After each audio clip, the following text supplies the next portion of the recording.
Hey, you know what's awesome? Voting. Hell yeah, voting was so awesome. I want everyone to know how awesome voting is. Well, luckily you can. Fair Fight is a grassroots organization started by Stacey Abrams in Georgia. Their mission is to fight for voters' rights and encourage people to vote. There's a Senate runoff election in Georgia on Tuesday, January 5th. They're focusing their efforts on those races now with volunteers and donations, so that's certainly one way we can help folks vote right now. That's so good to hear. I almost feel kind of okay about the future. It will be a hard fight, but progress is definitely being made. Well, until then, let's roll the video. Well. Peers, we've made it through 2020. You're watching this on New Year's Day, 2021. Personally, I do not subscribe to the notion that once the calendar changes, everything changes as a result. First of all, factually, that is just untrue. However, I respect that a lot of you do subscribe to such notions, and I can appreciate that. It's a way to, get through this whole being alive thing. I get it. 2021, as of right now, looks like it might have some promising things on the horizon. Some vaccines, different people in leadership positions. It might be okay, but I think if 2020 has taught us anything, it's that, you shouldn't have any expectations at all, good or bad. Luckily, I've known this since I was about 4 years old, so, it wasn't that big of an adjustment for me this year. But all the existential babbling aside, 2020 did hold some extra spicy things. And I do have to say that working on projects and making videos was an excellent distraction. And I appreciate all of you who left kind words or just interacted with me while I shared those experiences. I hope that maybe, just maybe, this channel maybe helped brighten your day every once in a while, my silly videos and such. So just wanted to express that. But as has become a tradition with this channel and this time of year, it's a Q&A video. You asked questions, I'm going to answer them. Fairly straightforward. What is your day job and how was it working for that this year? Ah, yes, the day job. So much I could say, but I'm going to leave it kind of short and sweet. I'll just say I work in education, and I think we all know how that went this year. So I was a little stressed, to say the least. I will say that some of the hobbies I've picked up while doing this channel, such as 3D printing, CAD stuff, scripting, things like that, it came in really handy for the stuff that me and my coworkers had to accomplish in keeping everything running. And if I didn't have those skills and hadn't been able to implement some of this stuff, it would have made our jobs like 1,000 times harder, and it was already really hard this year. So I'm thankful for that. And honestly, if, nothing else in my life ever comes from this channel, I at least have that perhaps I was learning all these things to be able to implement that stuff in my day job this year. Quite personal. So please ignore if too much. Do you live alone? And if so, how did that affect your life and mental health this year? Did it affect your work on hobbies? I don't live alone. I have 2 cats. So, I'm not exactly a social butterfly to begin with. There were a couple jokes I think that went around the internet at some points this year, like when your quarantine life doesn't look that much different from your regular life. That was kind of me. And, I'm okay with that though. It was hard. Yeah, it was hard because for most of the spring I was pretty isolated. I was fortunate to be able to remain working remote, and as a result, really taking quarantine really seriously. It was hard. For me, I've gone through very hard times before in my life. This is not my first rodeo of being like, oh my God, the sky is falling.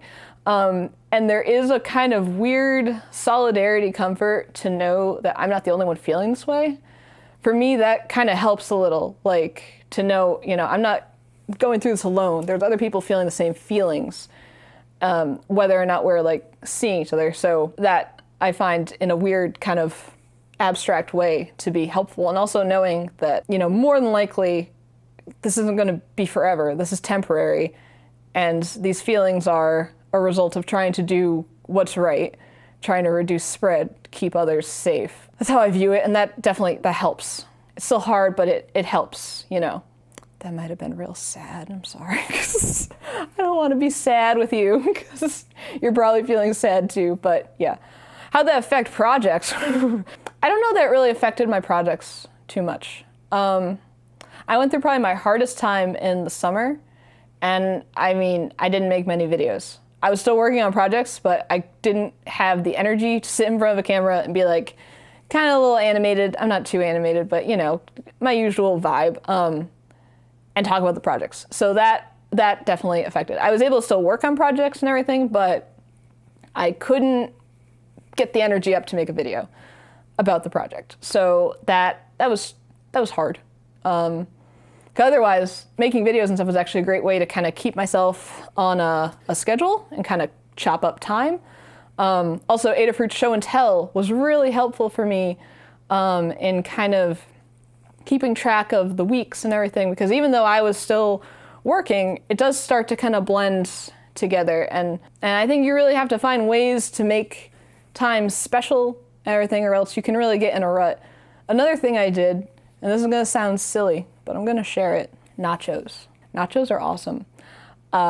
In the before times, if I was gonna go out for food or see friends, it was always on Fridays. So I remember the first week of quarantine, Friday was coming up, and I was really tired because I was kind of going out to start my day job. And it kind of hit me like, I'm not gonna be able to do that. I'm not gonna be able to go get food and meet up with people and everything. So I was like, I kind of want to have like a special meal. What can I make to like mark the end of the week? And at the time I happened to have the ingredients for nachos. So I made some nachos, and they were delicious and like such a comfort. And so every Friday during quarantine, I've made nachos, and it's been awesome. And you know, it's this nice kind of way to unwind the end of the week. I know I'm gonna make nachos, I'm gonna watch a movie, I'm gonna relax, and it's gonna be great. That also helped. I recommend like coming up with like a little treat like once a week to kind of help you manage that. Maybe I should have shared that earlier in the quarantine. But that's been really helpful for me. How did you get into music and sound production? When I was a young pup, I started playing guitar. I was like 13, 14. And it just so happened at the same time, MySpace was happening. And if you had a band, you had to have a MySpace page, because that's how you got gigs and also let people know you were alive. But on your MySpace page, you had to have recordings up in order for people to know how you sounded, and that became like a real thing. It's really expensive to go into a recording studio, especially if you're 13, 14 years old. So I started trying to figure out how to record myself, and that's where it all stemmed from. Literally just like, I have a band and I want to record us. So started off really simple with like a 1-input USB thing, and kind of built from there. And then started also reading and learning about, you know, the DIY ethic and punk music, and just kind of all that. So that's how I got into it. That's how I started. How did you get into synths? And how would you suggest someone else get started? Got a decent amount of questions about synths. I thought people might get a little turned off by me talking about synths because it's kind of a little bit of a departure from what I normally do. Although I didn't care, I was pleasantly surprised to find out that people were actually a little interested. So synths happened this year, really. And I really equated to having some extra time on my hands. And in January, and I did a video on it, I participated in the She Shreds One Riff a Day challenge, and that kind of got me back into playing guitar regularly. They're doing it again for this month, so if you're a guitarist or any other musician, maybe consider doing that. Nice way to kick off the year. I'm planning to participate. So it kind of stemmed from that. I was kind of back to playing regularly with music. However, at the same time, I was spending a lot of time in front of the screens for my day job. So when I was not working, I didn't want to be in front of a screen. So synths really appealed to me in that way because you're away and it's very organic in that you don't necessarily plan what you're going to do.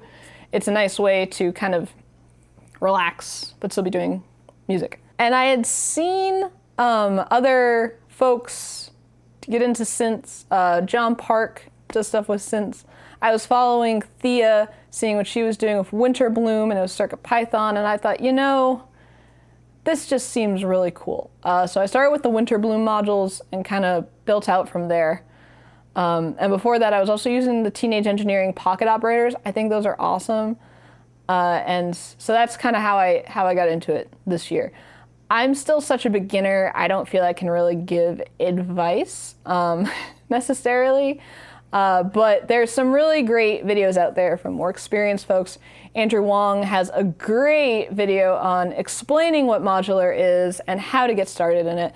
Definitely watched his video a couple of times because you always pick up something new, especially as you get a little bit more into it and understand it more. Also, Red Means Recording, Jeremy Bloom, he also got into modular kind of in the spring, and he's definitely done a deeper dive, and he has some great videos talking about that too. So I'll link those down in the description. I will say though, it's a rabbit hole. And I don't think there's any right way to do it. But if you want to get started, just know that it's a rabbit hole and proceed with caution. Like, I will say it's very tempting to buy like 1 million modules at once. And you know, if that works for you, that's great, but you don't have to do that. You can start very small and still get nice sounds. Next. If you could, what would you tell your January 2020 self? Would you believe yourself? I assume based on that caveat at the end, you're referring to a question about the pandemic, Steve. I don't think I would tell myself anything. Because why ruin those like 2 months of being an American and being completely uninformed about what was going on and not preparing? What bliss. So I guess if I tell my January 2020 self anything, I'd say the Easy Bake Oven is a good idea because that's when I bought it.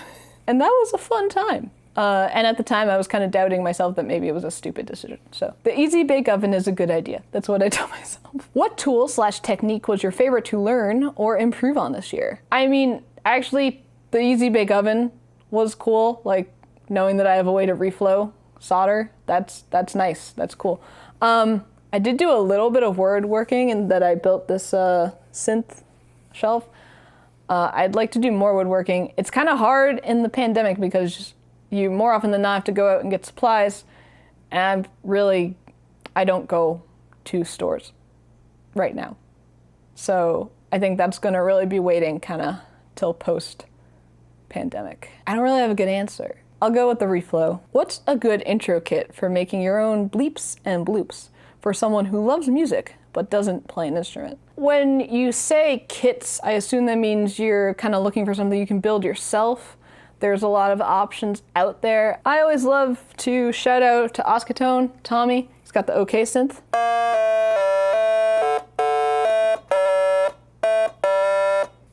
You get the kit, the electronics, you 3D print the case and everything yourself. There's also the OK synth 2, which is 2 octaves, also has an aux out. Very nice. And also Tommy just released a new synth, which I have the kit for. We'll be doing a video on it. It is the Poly 555, which means that it's polyphonic. So like you can hear the OK synth. It's 1 note at a time. I think I need to tune it. It's 1 note at a time, whereas the Poly 555, there is a 555 timer for every single note. So you can do full polyphony, like if you're playing like a real piano. And also it's pretty rare for synths. Sometimes there's like 4-note polyphony or 5-note polyphony. To have the full thing, that's crazy. So Oscatone makes great stuff with that. A lot of folks also really like the Adafruit Neo Trellis. You can do some kind of bloops and bleep projects with that. Basically has all these buttons on a grid and you can kind of do whatever you want with them. There's definitely projects on the Learn system showing you how to do that. As far as like non-kits though, I was sent the Stylophone recently from Stylophone. Be doing some videos on this exploration. Basically, it's like you have this little stylus and it makes contact with the keys, and that's how it sounds the notes, which is pretty cool. This one has like delay on it, which I have. You can affect the envelope, LFO, filter, like really, really nice actually. A lot of features in like a little package. So like you can, play some Bach, or you can play some Blondie.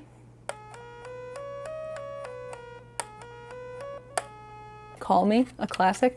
So these are fun to mess around with. And then, I mean, the pocket operators are really cool. If you're gonna start with one and maybe not expand, I recommend Arcade, which is also known as the purple one.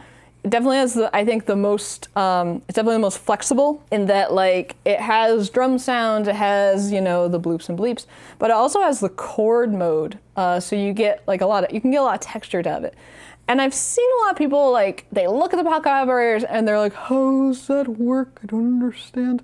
And I know it looks kind of weird and odd, and there's a lot of like sub-menu things happening, but I promise you, if you just watch if you spend 10 minutes with this thing, you will understand how it works. It just takes a little patience. I know it looks small and like a toy, so instinctively you want to just like play with it, but like literally 10 minutes and you'll get it.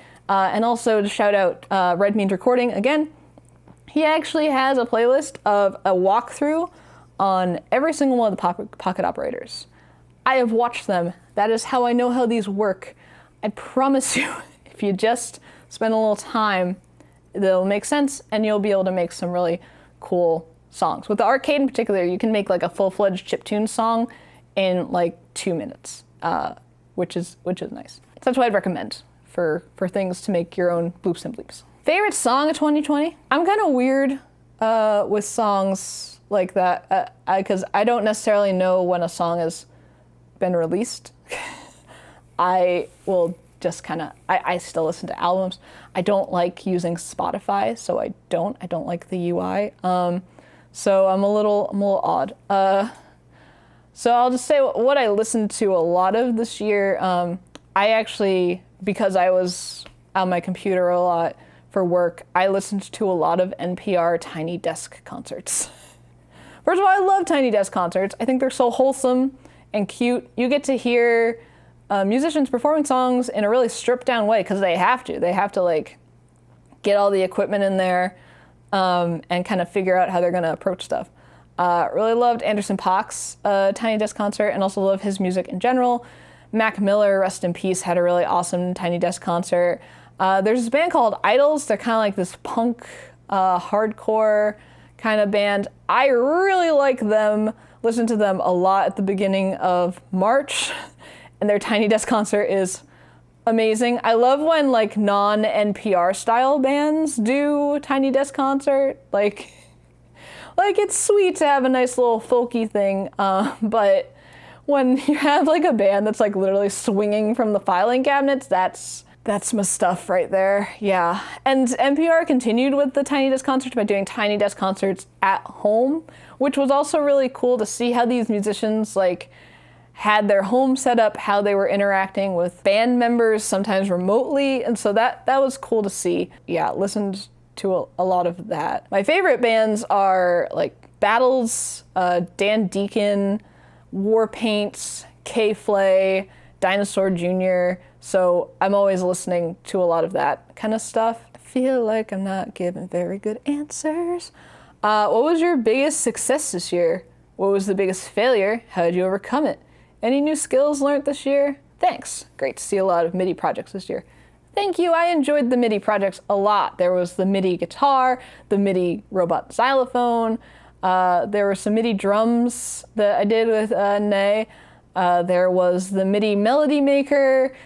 There, like a lot of MIDI stuff, like a lot. All in CircuitPython too. Those were just really fun to work on because once you kind of figure out how the MIDI is working in the code, it's really easy to just riff on new projects. So I'll start with the failure and then do the success. Failure, I'm gonna sound like such a jerk. I can't think of one. And like I said earlier, I don't think I really pushed myself very hard this year. So that's probably why there aren't many. I can't think of like, oh, that was a fail. I was trying this and it went wrong. Like, I didn't really try that many new things, which I think is okay. Sometimes you gotta do that. Bad answer. Maybe you can tell me. I'm sure people will tell me. Biggest success. I'd have to say the robot xylophone. It's probably a little cliched at this point because I feel like I've talked about it a lot this year, but just because that was my biggest fail, last year, for sure, to then kind of come out the other side, have it working and everything, super great. So I'd say that was definitely the biggest success. I'm sure I'll have a lot of fails in 2021. I think this is telling me I need to push myself just a little bit, not much, because we're still having a hard time, but just a little bit. All right, those are some terrible answers, and we're gonna end with what things do you have planned for next year? I don't really have anything planned because I've learned, as I've always known, that planning is a bad idea. No, okay. I have some abstract things planned. I have some things I would like to try. How they will be tried, I'm not quite sure. I want to experiment with more reflow stuff. I'd love to make like a NeoPixel matrix board. I think that could be really fun. I know you can buy them, but I think it'd be fun to try making my own. This is like a non-project thing. I want to get a setup going so that I can have the xylophone be going into the mix with the synths. That involves having like a mic set up, and I'd have to have probably a little bit more of a complex audio routing set up there as well. But I definitely want that. I want to kind of have a way to send live MIDI to the xylophone. I did that a little bit with the Pi MIDI through box that I talked about in a video, but I want to have kind of a better way to be doing that, not necessarily so that I'm having to live play it, but I can send like predefined loops. There is a app actually that came out from Andrew Wong called Flip, and he said in his video that you will be able to send MIDI from the app in an update soon. When that happens, that means I could program MIDI on my phone and send it to the xylophone live. That would be a game changer. Otherwise, playing it pretty loose, kind of taking it one day at a time, you could say, which is really how I approach things in general, more often than not, with exceptions such as the xylophone. Projects will come to me kind of randomly. I write them down on a Post-it note, and then I do them in the 2 or 3 weeks after that. There isn't like a lot of planning. Maybe there should be, but that's just how I tend to work. I guess also for 2021, like more music things. I would like to explore designing modules just for fun. Thea from Winter Bloom has so much excellent documentation on that. I would love to maybe explore that a little bit. I've also always wanted to build a guitar pedal. That could be something. So yeah, I like that I've gotten kind of back in touch with music, where I think after being in school and everything like that, I had kind of pushed it away a little bit just because for reasons I won't get into here, because I feel like I've already been a little sad in this video, but I'm glad that I feel like I'm interacting with it the way that I used to before I had to kind of treat it seriously. Because for me, music is fun, and it always has been. Whenever it was treated as not fun or like a competition kind of thing or anything like that, I would bristle. So the fact that now I am a full-grown adult and it is fun again, I'm very much into that. But I guess that's gonna do it for the Q&A. I certainly gave answers. Were they good? I'm not really sure, but that's okay. Happy New Year. Let's try to make the best of this situation we're all collectively in. Thank you for watching, and see you in the next one.